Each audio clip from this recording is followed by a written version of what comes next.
Friends, this is Rahi and welcome to our channel B Ed वाले। I hope आप सभी अच्छे होंगे। आज के इस वीडियो में हम एक इंपॉर्टेंट टॉपिक डिस्कस करेंगे जिसमें हम बात करेंगे रेमेडियल हेल्प की, रेमेडियल टीचिंग कहें या हम उपचारात्मक शिक्षण कहें, उपचारात्मक उपाय कहें। इसी को हम सुधारात्मक शिक्षण भी कहते हैं और इसे चिकित्सीय शिक्षण के नाम से भी जाना जाता है। देखिए, बेसिकली अगर हम बात करें उपचारात्मक शिक्षण क्या होता है, तो जब आप एक शिक्षक बनने की प्रक्रिया में हैं, तो जब आप क्लासरूम में जाएंगे तो आप बहुत सारे छात्रों को देखेंगे, वहां पे अलग अलग एबिलिटी के, अलग अलग क्षमता वाले बच्चों को देखेंगे, क्योंकि हम ये टॉपिक इंक्लूसिव एजुकेशन के अकॉर्डिंग पढ़ रहे हैं। तो जब समावेशी शिक्षा की बात हो रही है तो क्लासरूम में आपको बहुत सारे बच्चे ऐसे दिखेंगे जो समर्थ होंगे, बहुत सारे बच्चे ऐसे दिखेंगे जो डिसेबल्ड होंगे, असमर्थी होंगे, किसी तरीके की मानसिक उन्हें मतलब समस्या होगी, मतलब कुल मिला के बहुत सारे बच्चे आपको फेस करने के लिए मिलेंगे। वहां पे जब आप क्लासरूम में देखेंगे तो कुछ बच्चे बहुत अच्छे से सीखते हैं, जैसे आप के द्वारा कुछ पढ़ाया गया तो कुछ बच्चों ने बहुत अच्छे से, बहुत जल्दी से अडेप्ट कर लिया, जो कि प्रतिभाशाली बच्चे थे। क्यों हम भिन्नता क्यों देख रहे हैं? क्योंकि बच्चे अलग अलग ही होंगे, क्योंकि उनमें इंडिविजुअल डिफरेंसेस हैं, ठीक है ना। तो आप कुछ पढ़ाएंगे, कुछ समझाएंगे तो कुछ बच्चों को बड़ी ही स्पीड से समझ आएगा, कुछ बच्चों को बहुत अच्छा समझ आएगा, लेकिन कुछ बच्चे क्या होंगे, वो सीखने में धीमापन होगा, मंद बुद्धि होंगे या किसी तरीके की समस्या होगी उन्हें। तो जो बच्चे अच्छे से सीख रहे हैं, अपनी कक्षा स्तर के अनुसार सीख रहे हैं, उन्हें इस प्रकार का शिक्षण नहीं दिया जाता है।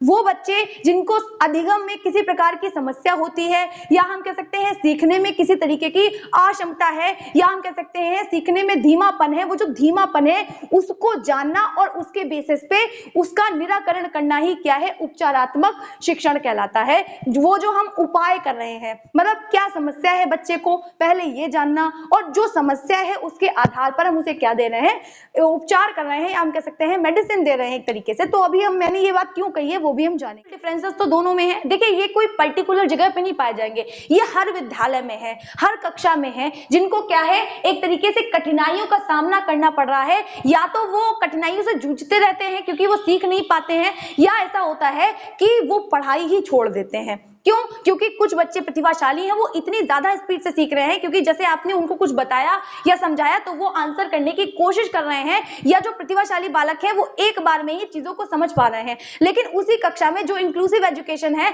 क्योंकि इंक्लूसिव एजुकेशन है तो वही क्या है, एक प्रतिभाशाली बच्चा भी बैठा है और एक मंद बुद्धि बालक भी बैठा है। तो अगर उस बच्चे को समस्या हो रही है, वो धीमी गति से सीख पा रहा है, शिक्षक उस पर ध्यान नहीं दे पा रहा है, तो क्या है, वो बच्चा पढ़ाई छोड़ देगा, या तो कठिनाई से जूझता रहेगा, या वो कभी चीजों को समझ ही नहीं पाएगा। तो एक टीचर होने के नाते आपको सबसे पहले ये ध्यान रखना है कि किसी भी प्रकार की समस्या का समाधान किया जा सकता है और हर बच्चा सीखने लायक है। क्योंकि टीचर्स को अक्सर ये लगता है कि नहीं, इसे नहीं सिखाया जा सकता है। देखिए, अगर वो बच्चा उस लेवल की क्षमता रखता है और उसकी समस्या का आप निराकरण कर सकते हैं तो जरूर करें, क्योंकि ऐसा नहीं हो सकता, क्योंकि हर बच्चा सीखने के लिए ललायित रहता है। एक तरीके से हर बच्चे के अंदर, हर व्यक्ति के अंदर क्यूरियोसिटी रहती है। तो क्या करना है, एक टीचर का सबसे इंपॉर्टेंट काम है समय पे पहचानना कि उसे क्या समस्या है।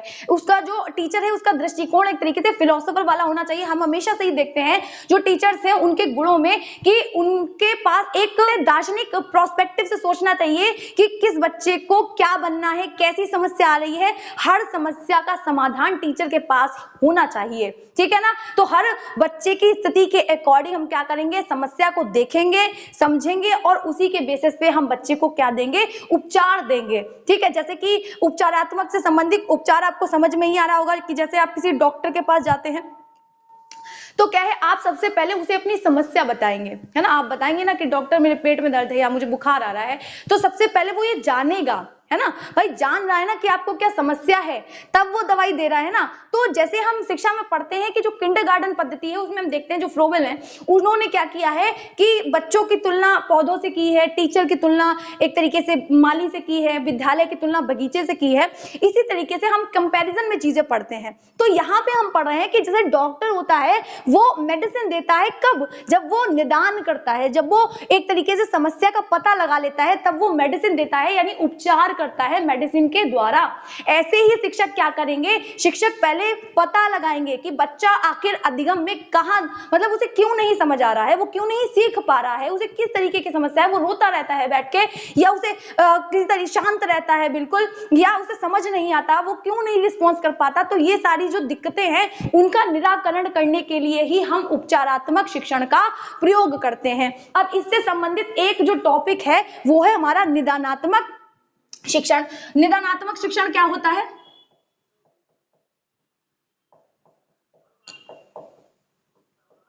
इसे हम एक अलग वीडियो में पूरी डिटेल में समझेंगे, ठीक है। तो निदानात्मक शिक्षण क्या होता है, देखिए निदानात्मक शिक्षण का मतलब ये है कि अब मैंने भी बताया कि जब आप डॉक्टर के पास जाएंगे तो डॉक्टर सबसे पहले ये पूछेगा कि आपको किस तरीके की समस्या है।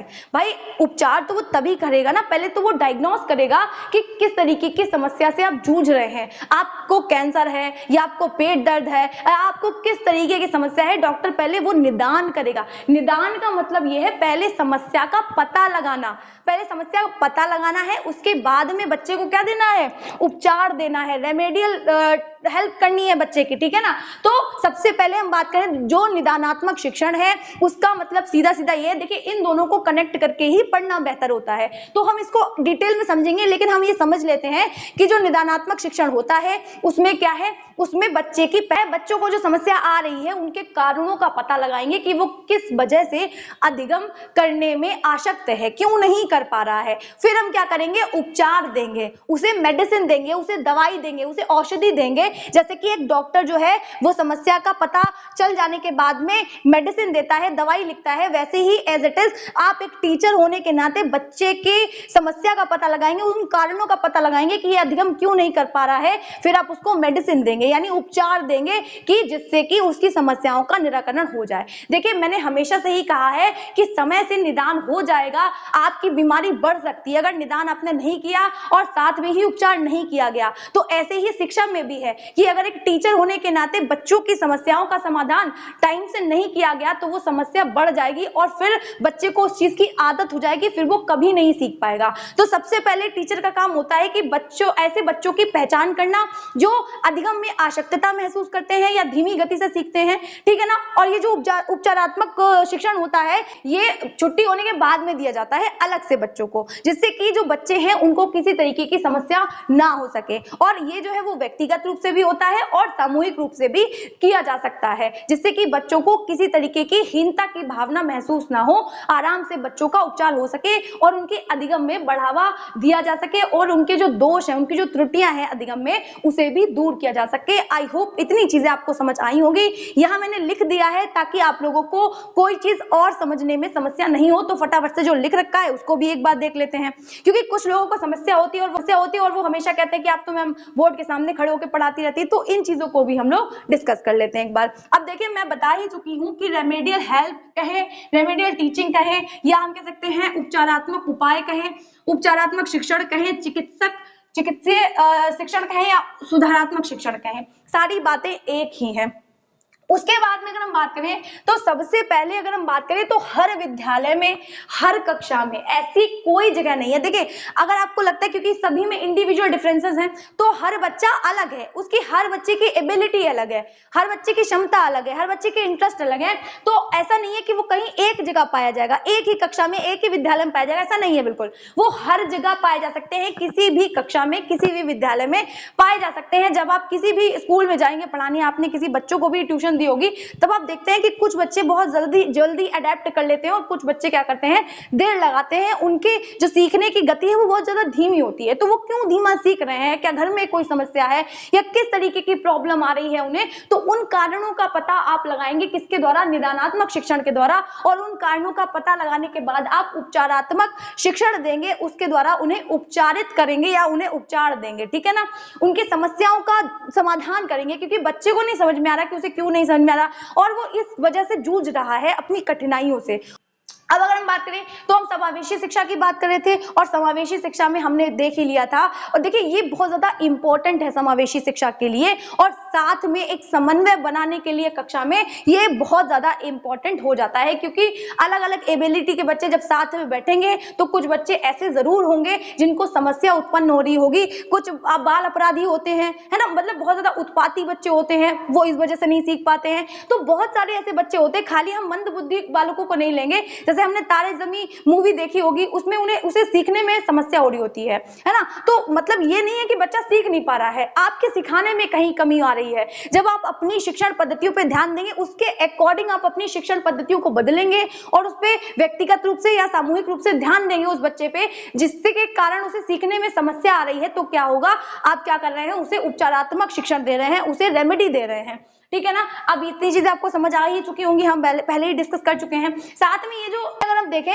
तो रेमेडियल जो हेल्प होती है वो कोई नया टॉपिक नहीं है, या हम कह सकते हैं कोई नई खोज नहीं की गई है इस चीज की, ये पुराना है, यानी ये प्राचीनतम है। देखिए इसका जो रूप है वो अलग अलग टाइम पे अलग अलग बदलता रहा, कई सारे अपडेट्स आते रहे, लेकिन ये प्राचीन काल में भी ऐसा चलता था, यानी पुराने समय में भी ऐसा होता था। ऐसा तो नहीं है कि आज के जमाने में ही मंदबुद्धि बच्चे पैदा होने शुरू हो गए, है ना, ऐसा तो नहीं हो सकता, क्योंकि हर टाइम में, मतलब जो पुराना समय था, जब से शिक्षा रही है तब से ही ये चला आ रहा है कि कुछ ऐसे मंदबुद्धि बालक होते थे, क्योंकि आईक्यू तब भी मैटर करता था कि कुछ बच्चों का आईक्यू लेवल बहुत हाई होता था, कुछ बच्चों का आईक्यू लेवल कम होता था। तो वहां पे भी क्या है, जो टीचर्स होते थे, जो योग्य टीचर होते थे, जो अनुभवी होते थे, उनके द्वारा क्या दिया जाता था, जो अधिगम के दोष होते थे, जो अधिगम की त्रुटियां होती थी कि बच्चों को नहीं आ रहा है, किसी समस्या में समाधान करने के लिए हम उपचारात्मक शिक्षण दे रहे हैं, बच्चे को उसे रेमेडी दे रहे हैं, लेकिन ये सब किसके द्वारा किया जाएगा, एक तरीके से योग्य और शिक्षित अध्यापकों के द्वारा किया जाएगा, जिससे कि बच्चों की समस्या का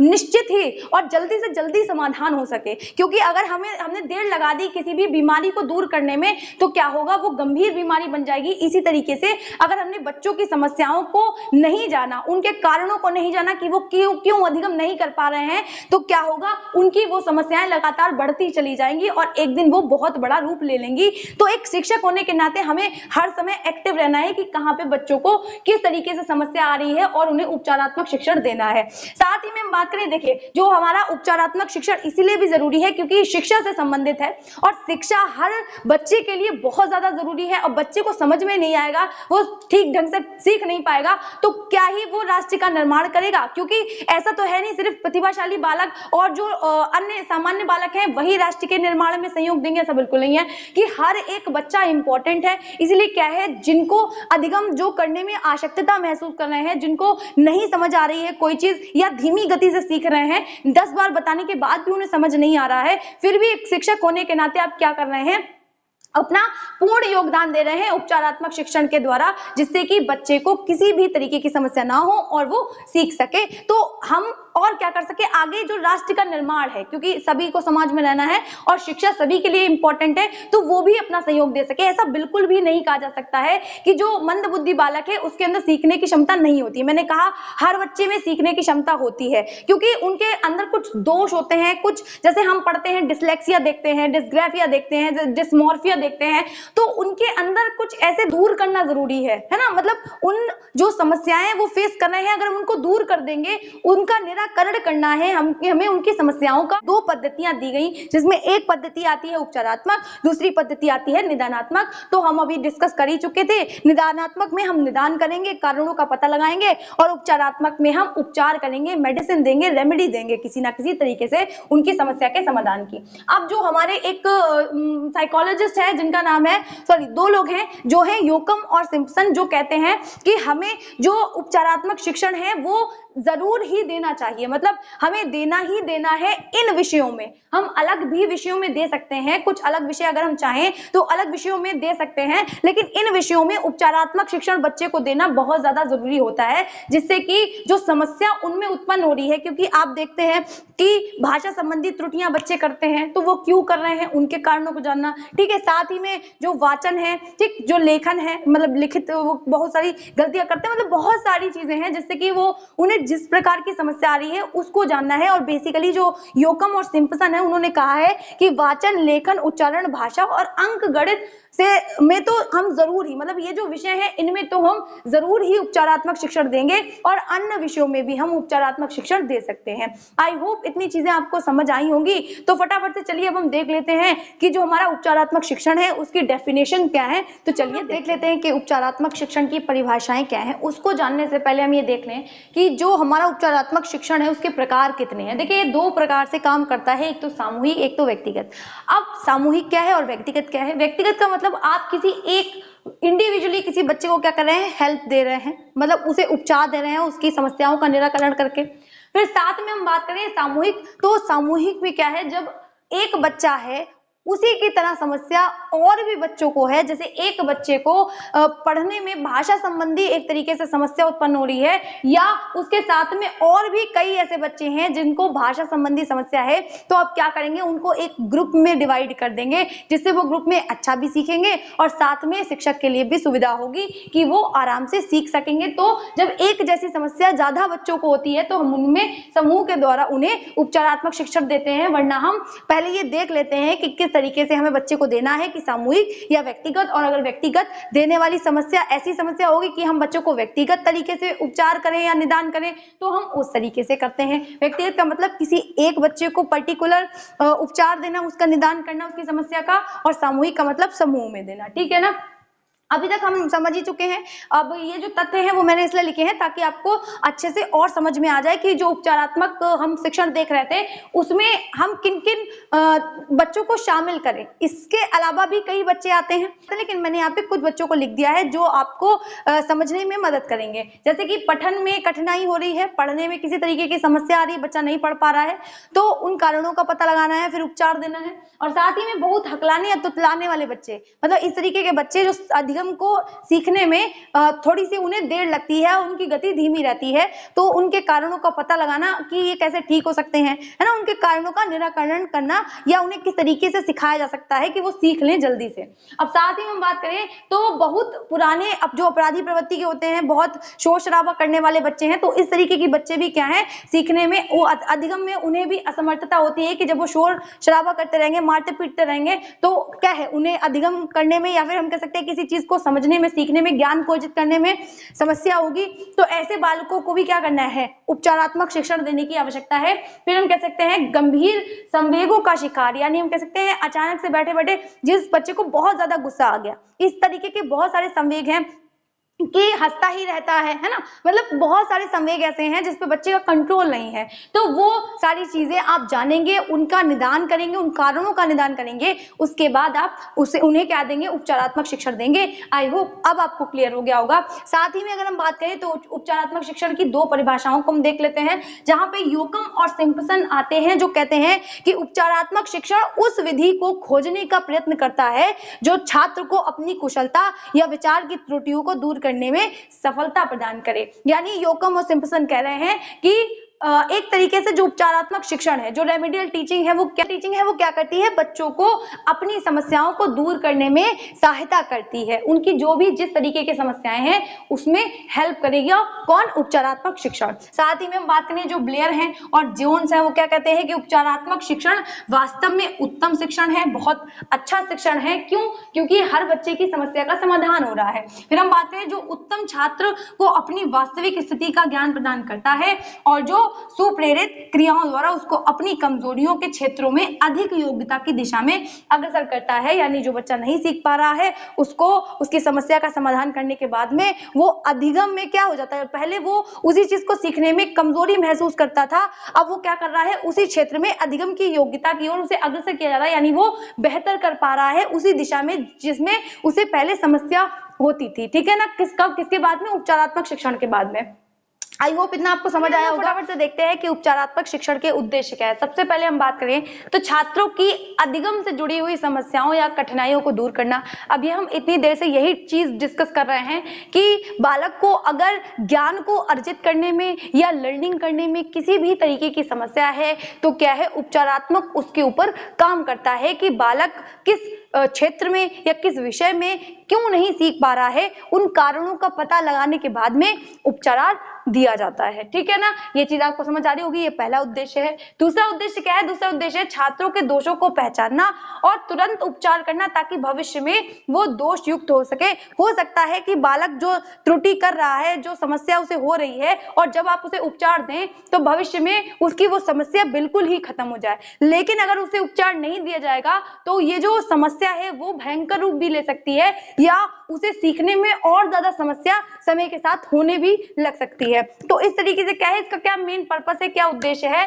ताकि बच्चे क्या हो सके, उन्हें उपचार दिया जा सके और वो दोष मुक्त हो सके जिस भी तरीके की उन्हें समस्या आ रही है। साथ में हम देखें तो छात्रों की व्यक्तिगत कठिनाइयों को दूर करना, यानी इंडिविजुअली बच्चों को समझना कि उनकी क्या समस्याएं हैं, उसके बाद में उन्हें उपचार देना। हालांकि हम सामूहिक रूप से भी उपचार देते हैं, लेकिन पहले हम पर्टिकुलर देखते हैं कि किस छात्र को किस तरीके की समस्या है। ये बात तो अगर हम बात करें तो व्यक्तिगत विभिन्नता के आधार पर हमें शिक्षण का कार्य करना ही होता है, ताकि प्रत्येक बच्चे को अच्छे से समझ आ सके। लेकिन फिर भी अगर ऐसी स्थिति उत्पन्न होती है कि बच्चे को समझने में कठिनाई है, तब हम उपचारात्मक शिक्षण का इस्तेमाल करते हैं। साथ में अगर हम बात करें तो मंदबुद्धि बालकों को में क्या करना है, आत्मविश्वास जागृत करना है। जैसे अगर आप कुछ बच्चों को काम करने के लिए देंगे, अरे नहीं नहीं नहीं हमसे नहीं होगा मैम, हमसे नहीं होगा, तो इस तरीके से उनकी प्रवृत्ति हो जाती है, उन्हें लगता है हम ये काम कर ही नहीं सकते हैं। तो उनके अंदर क्या है, सेल्फ कॉन्फिडेंस डेवलप करना। आप उनसे ये चीज मतलब उनके माइंड में ये चीज डाल सके कि कोई भी काम आसान है। ठीक है ना, तो उनमें भी क्या है, आत्मविश्वास की भावना को जागृत करना है, उन्हें भी मोटिवेट करना है। साथ में अगर हम बात करें तो सीखने में जो भी प्रॉब्लम्स आ रही हैं, या हो सकता है सब सारे ही विषयों में सीखने में समस्या हो सकता है एक विषय में सीखने में समस्या हो, तो आप क्या करेंगे, पहले उसका निदान करेंगे कि उसे सारे ही विषय समझने में समस्या है या वो किसी एक विषय में ही गड़बड़ कर रहा है, तो उस हिसाब से आप उसे उपचार देंगे। तो इस पे क्या है, ये काम करता है, ये इसका उद्देश्य है। साथ ही में हम बात करें तो अपराधी प्रवृत्ति के छात्रों को उचित मार्गदर्शन देना, जो कि बाल अपराधी हो गए हैं, जिन्हें गुस्सा बहुत आता है, या इस तरीके के बच्चे होते हैं, उनको जो है एक निश्चित पाथ बताना या उनका भी उपचार करना। ठीक है, और साथ में हम बात करें तो गंभीर संवेगों से पीड़ित छात्र की समस्या समाधान करना। भी मैं बता ही रही थी कि किसी को ज्यादा गुस्सा आता है या कोई बहुत जल्दी रोने लगता है, तो इस तरीके के क्या है, संवेग उनके ऊपर हावी हैं, तो उनका भी उपचार करना, ताकि वो बेहतर अधिगम कर सके और जो त्रुटियां कर रहे हैं, जो समस्याएं आ रही हैं, उन्हें ना आए। इतनी चीजें समझ में आई। साथ में हम बात करें तो जो बच्चे हकलाते हैं या तुतलाते हैं, उन्हें भी सहायता देना। कुल मिलाकर उपचारात्मक शिक्षण का मेन पर्पस ये है कि सभी बच्चों को समान शिक्षा के अवसर मिलने चाहिए, और प्रत्येक बच्चे का हक है कि उसे शिक्षा मिले और साथ में वो उस शिक्षा को जान सके, समझ सके, अधिगम उनका हो पाए। चाहे वो हल्के हल्के करें, चाहे वो तीव्रता से करें, बट इक्वली उनका क्या होना चाहिए, अधिगम यानी लर्निंग होनी चाहिए। और हर बच्चे को क्या करना है, हमें उनकी जो आदतें हैं, जो उनके वंचित व्यवहार हैं, जो समाज के विपरीत व्यवहार बच्चा करना सीख रहा है, जैसे कि हम बाल अपराधियों को ही देख रहे हैं, तो वो समस्या उत्पन्न कर रहे हैं, तो क्या है, हमें उपचारात्मक शिक्षण के माध्यम से उनकी सभी समस्याओं को दूर करना है और समाज के अनुकूल बनाना है, समाज की धारा से जोड़ना है। आई होप ये सारी चीजें आपको समझ आई होंगी। इससे नेक्स्ट वीडियो में हम डिस्कस करेंगे कि जो हमारा उपचारात्मक शिक्षण है या रेमेडियल टीचिंग है, उससे संबंधित सिद्धांत क्या है, विधियां क्या है, या हम किस तरीके से इन बच्चों को ठीक कर सकते हैं, या हम कह सकते हैं क्या उपाय लगाए जा सकते हैं। तो इन सारी चीजों को हम क्या करेंगे, डिस्कस करेंगे। तो अगर आप लोगों को वीडियोस अच्छी लगा करे और आपकी हेल्प हो पाया करे, तो वीडियो को लाइक करना, चैनल को सब्सक्राइब करना बिल्कुल भी मत भूला करिए। इसी तरीके की मोर वीडियोस के लिए मिलते हैं नेक्स्ट वीडियो में, तब तक के लिए जय हिंद।